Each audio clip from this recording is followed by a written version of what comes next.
This morning's video is from inside the circle of stone at Bealtaine Cottage on a most beautiful, beautiful morning. This little robin is hopping from stone to stone.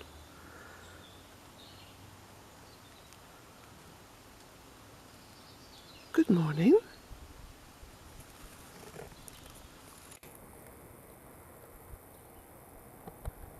Good morning, little one. And now he's left the circle.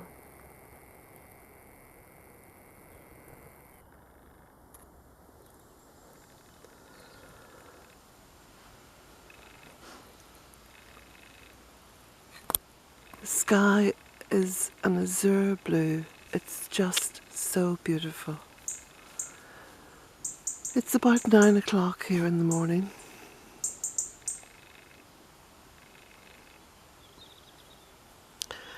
I put a post on Facebook last night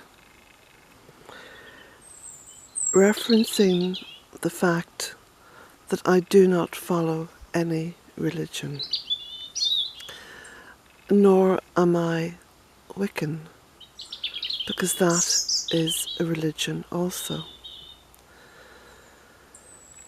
I want to clarify what I said in that very short post, because the post may have been misinterpreted, and I think clarification is important. I referred to the fact that Wicca was started as a religion, because indeed it is actually counted as the fastest growing religion in Britain, and that was a conclusion reached from the recent census figures, where people are asked pertinent questions about religion. Now, one of the reasons why I no longer am attached to any religion is quite simply because I, as a woman, am on my own sacred journey, and I embrace my sacred journey. And as a woman, that's my right, because all the religions that I have come to understand and read about have all been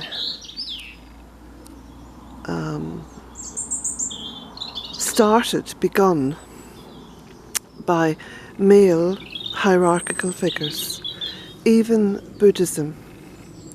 And let me clarify the Buddhist thing. When the Dalai Lama reincarnates as a woman, I will begin to see the spirituality within that religion. Or maybe spirituality is the wrong word, because I would have lots of empathy with Buddhism. I'd also have lots of empathy with Christianity, with Islam, with all the major religions. There's so much good in all of them. So that's not an issue for me.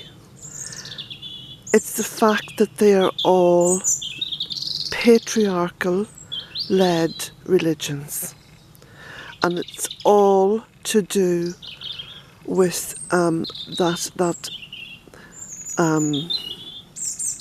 that instruction, if you will, coming down from a patriarch. Now, in the case of women, we all know where that brings us to. I have grown up in religion, so I know the results of it.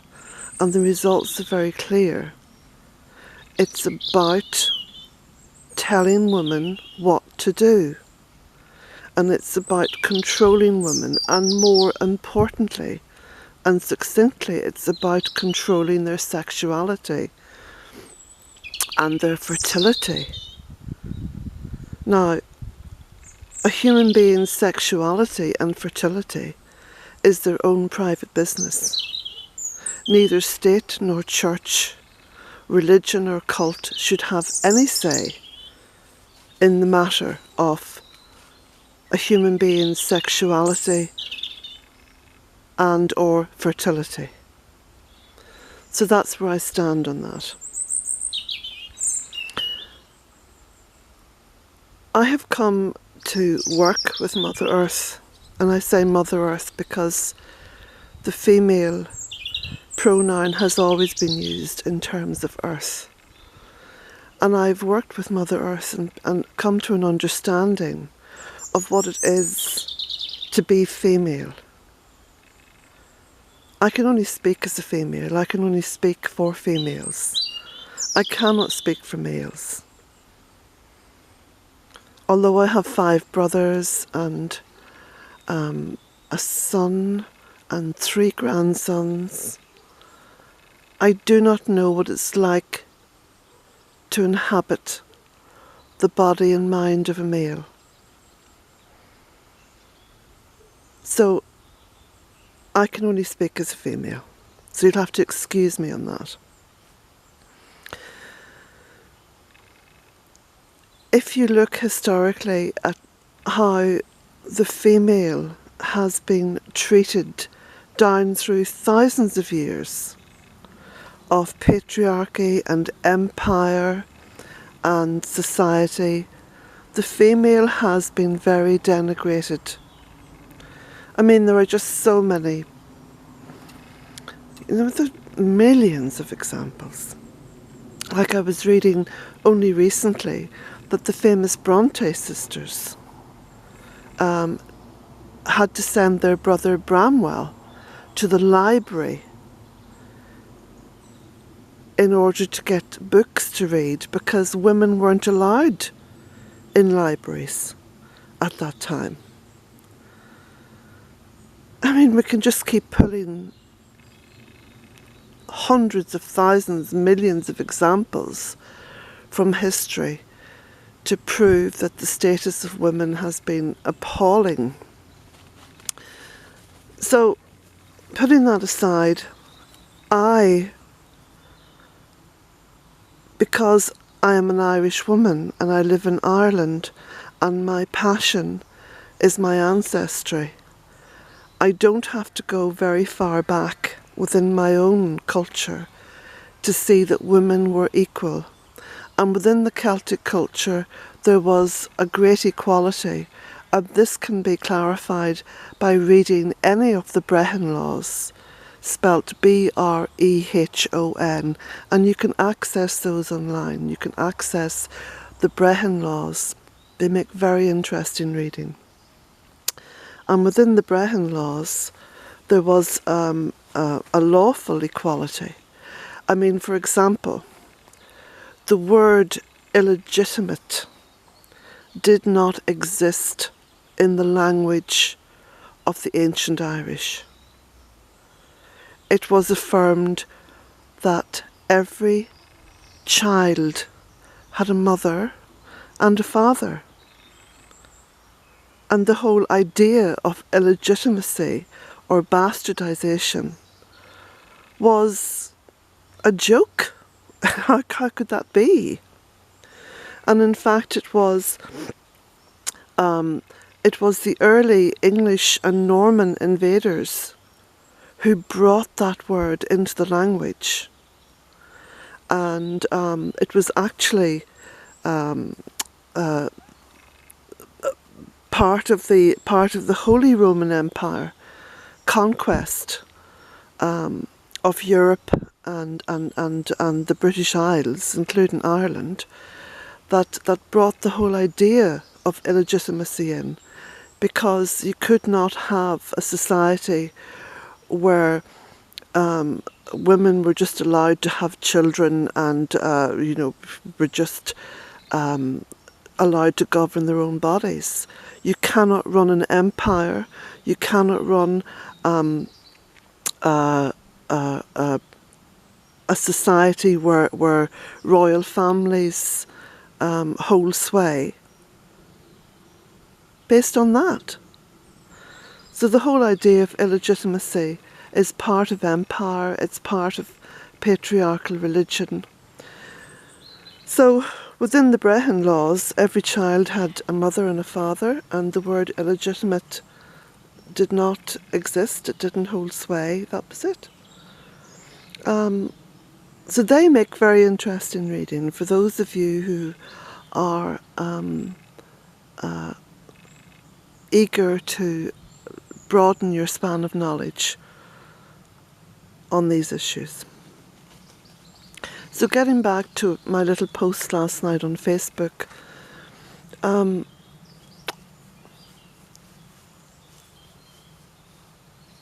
I have friends and indeed some family who are practicing Wiccans, and that's no problem. I would urge you to live your own life in these matters, and if you want to be a practicing Catholic or a practicing Muslim or a practicing Wiccan, absolutely go for it. You are on your own sacred journey. The only thing that I did feel a little bit irked about was there were 2 or 3 people who came onto Facebook and who wanted to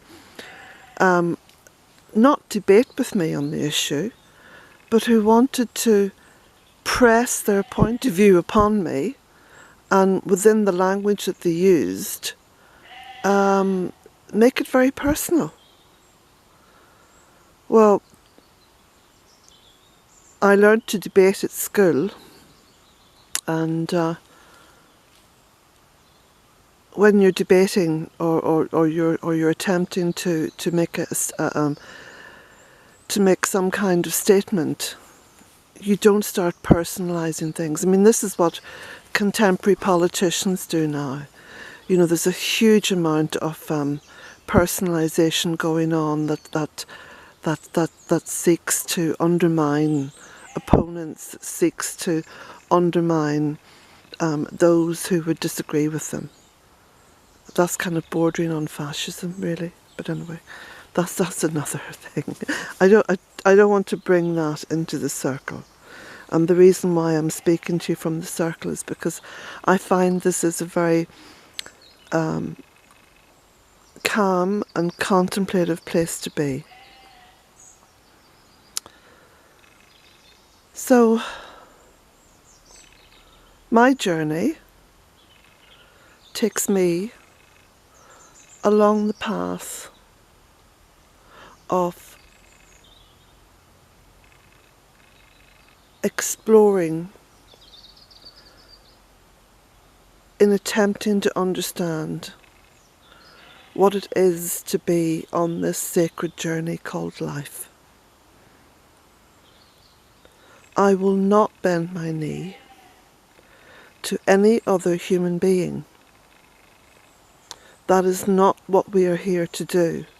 We are not put on this earth to seek forgiveness from a deity or to seek confirmation of who we are from other people. Your journey is sacred. May it take you wherever you want or feel you want to go.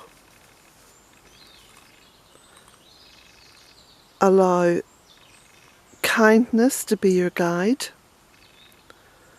and love for Mother Earth to be at the root of all you do, to be at the centre of all you do, to be at the head of all you do. Because we have forgotten how to live with the Great Mother. And that is all that I try to put across in these videos, is how to live with the Great Mother. And remember that you are a sacred soul on a wonderful journey called life. And it's not a very long journey. I wish it were longer. Having said that, be careful what you wish for. We need to live in the moment.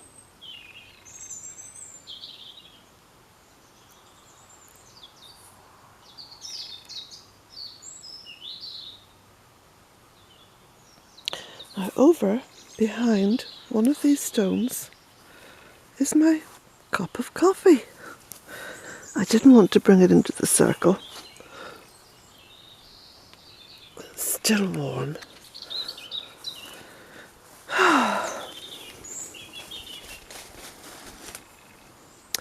It's not often that I talk to you direct like that. And I hope that you've understood why I have.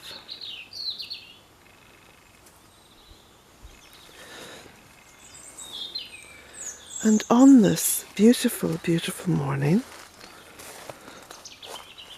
I'm going to delicately cross this little wooden bridge.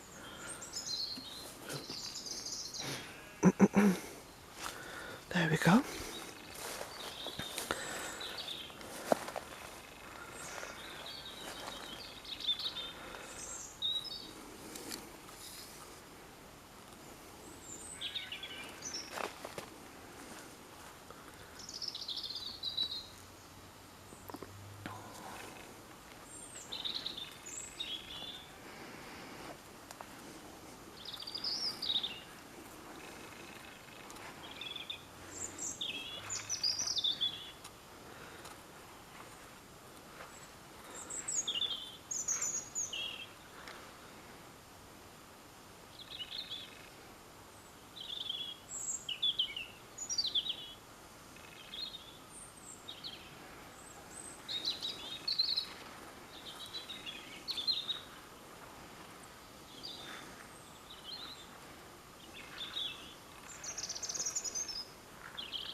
There's a lovely sight.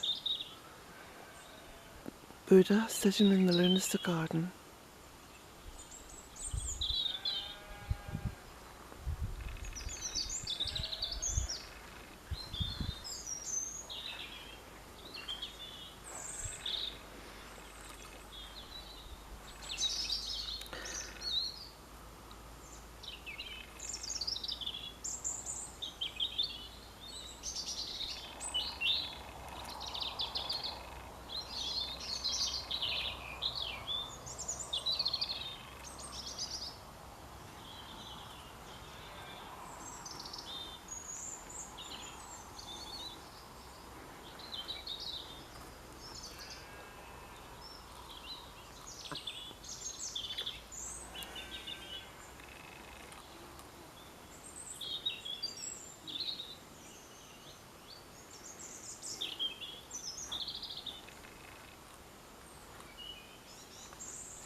Well, this morning, well, it'll be later on this morning, I'll be off out. I'm on my way out to a very sacred site, a very, very ancient site. I'm actually in the midst of trying to explore the age of this site. It's at least 3,000 years old, probably a lot older than that. And it's a place which has many myths and legends of several Irish goddesses associated with it.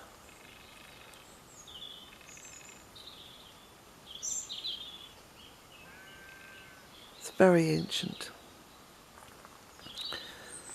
So I wasn't too sure how to reach the site, and my daughter is going to be helping me get there, and then we have to climb quite a long way to the actual site. So that's where I'm looking forward to going today.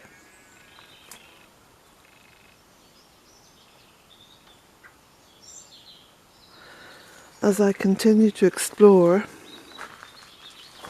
not just the series of photographs that I want to put into this second book, but also explore my own path.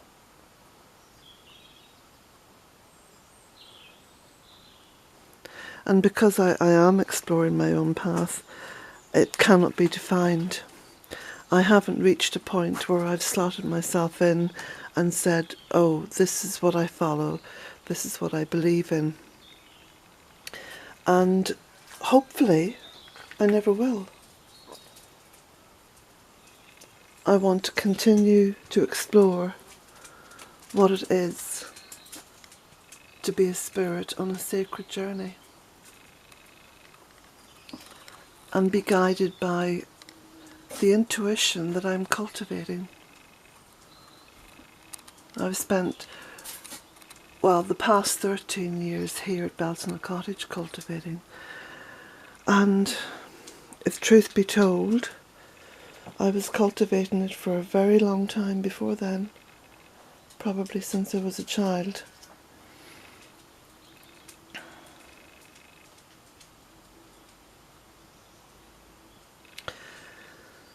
So I bid you all a beautiful day, evening or night, wherever you are,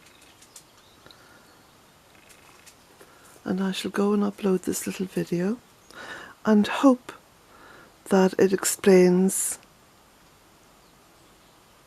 a little bit more about what I posted last night. Have a blessed day, everyone.